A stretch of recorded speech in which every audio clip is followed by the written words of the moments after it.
All right, thank you for staying with us. Despite some identified limitations against the girl child, 13-year-old Nigerian-born Emmanuella Mayaki has set a new record as one of the youngest persons to be accepted into a university in the U.S.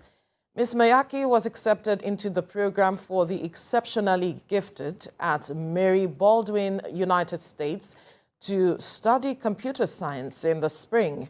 She scored a 91 percentile mark of 1,300 in her Scholastic Aptitude Test, SAT.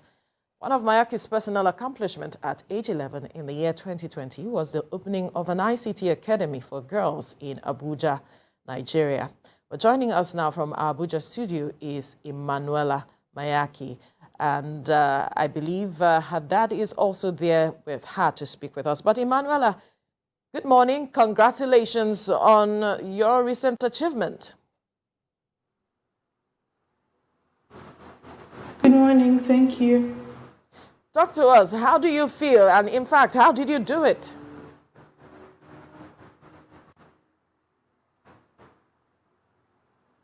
I feel great. So it all started when I was 7. My dad took me to a computer school. I learned the basics of computers then. And after that, I learned coding. When I went to the UK, I learned Python and Java. And so this year, I wrote the Scholastic Aptitude Test, which is the SAT. And I scored a 1,300, so I got a 91 percentile. And I thought maybe, just maybe, I could be accepted into a university. So I contacted over 20 universities to inquire from them if I'd be eligible for the program, because I'm 13, of course, and I haven't written any exam to finish secondary school and go to a university. So out of all the universities that I contacted, the only university that replied me with a good response was Mary Baldwin University. They have a program called the Program for the Exceptionally Gifted, and the program is for 13 to 16-year-olds. So that program accommodates my age and everything I want to do. So yeah, that's how it all went down. They said it is for 2026. So they are giving you a few years to mature, right? Actually, no. So the program is, I'm starting in January next year, and I'm going to be graduating in 2026. So I'm the class of 2026, so I'm going to be graduating 2026. All right, this is amazing, Emmanuella, and I would say congratulations. We're all proud of you. Now that you are going there, what is your projection? What are the plans that you have in place to do with what you're learning now and what you're going to acquire, the skill that you're going to acquire? I'm planning to do big things. I'm planning to do a lot of things. So I've already set up an academy called ICT Academy Code Kid in Abuja. And with all the skills I've learned from 2016 up till now, so I set up the academy to be able to help the girl child basically, so that we would be equipped with the necessary skills to move on to a better future and move into the next stage of the future. So after university, of course, I'm going to go for my master's and then PhD, but my goal is to be among the professionals that are going to secure a smarter future for especially Africa and the rest of the world. So how about other young girls who perhaps are your age? What are your plans for them? What hurdles did you also perhaps go through in your trying to achieve this feat?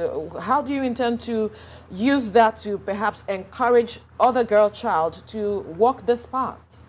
So people tend to downgrade younger children, especially if you're like below 18. So the hurdles I faced, people didn't really think I could like do all what I'm doing because I'm 13. And when I was learning coding, I noticed that people would tend to not, I don't know how to explain it, but it's more of like they have like this view and opinion of like younger children that they are immature and like all of that. So could I please ask you for the question again? I didn't really get it.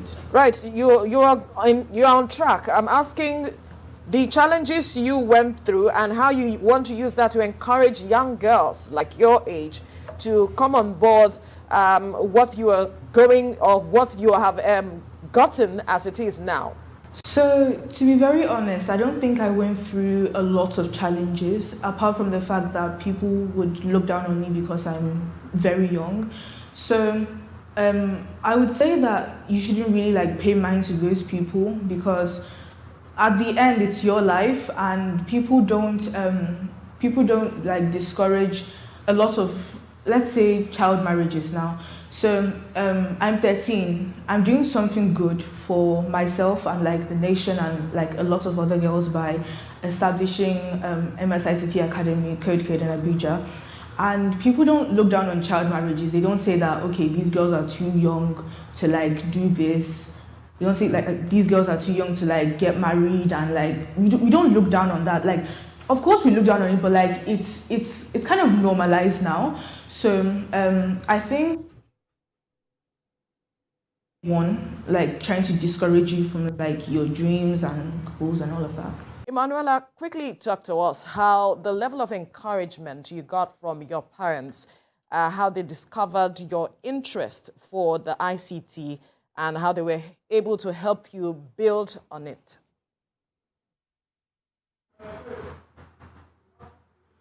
So my parents have been a great help. Like, they've been there for me all through, like from birth, of course, to now, and like obviously to the future. So my parents have been a great help, and my dad, obviously he started everything by taking me to a computer school. So at first, when we got back from the US, that was in 2015, I think.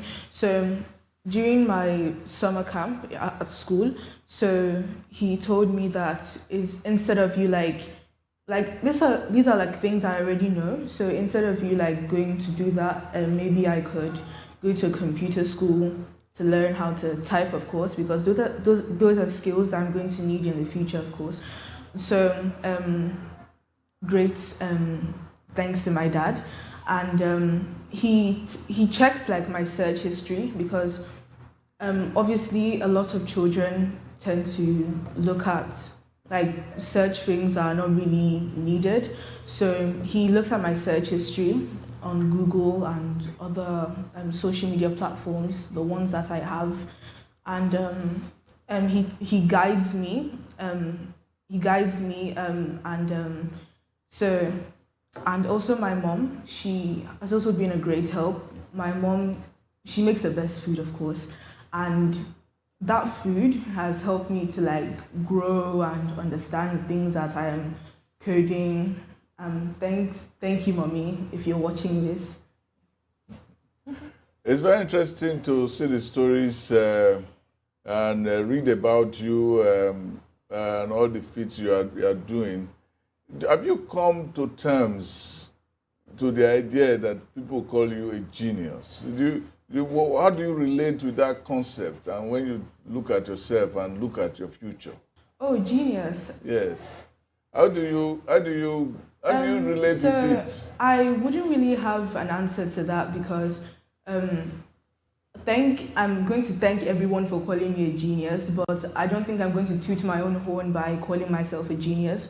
But I guess I could say that the achievements and like feats that I have gotten so far, everything I've achieved so far, they are, I would say, things that a genius would be able to achieve.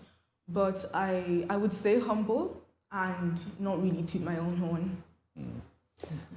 I like the idea. You speak really maturely, and that's really impressive. That's the spirit of the Africanness while you take over the world in intellectualism. That's really nice. Now, talk to us about your experience with coding. You mentioned coding earlier on. What was your experience like when you started classes in coding? How was your experience? So my first class was in Benin.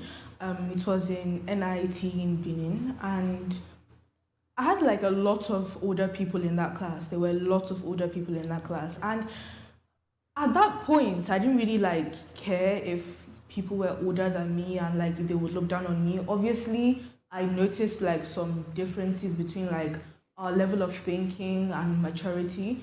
Like I tried to like fit in. So that was one of the experiences. I was around a lot of older people basically, and the coding wasn't like really tasking because like it's different for everyone. So I have like some friends that are like want to go into coding, and so they found it difficult already. But when I started learning coding, I didn't find it as difficult. So like that was an experience, and yeah, that's it. All right. It was like every experience, like from Benin to Lagos when I learned mobile app development, and to the UK. Although the UK trip at Funtech was meant for children, of course. It was a summer camp for children to learn Python, Java, and like other technology-related courses.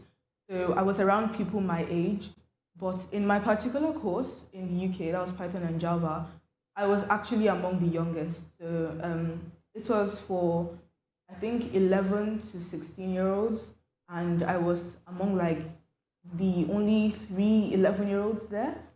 So that was another experience. So among like everything, like all the coding classes I've been to in Nigeria and in the UK, it was basically age. That's the only setback and the experiences. All right, Emmanuella, we have to leave the conversation here now, but we can only wish you all the best in your endeavors. Thank you. Have a nice day.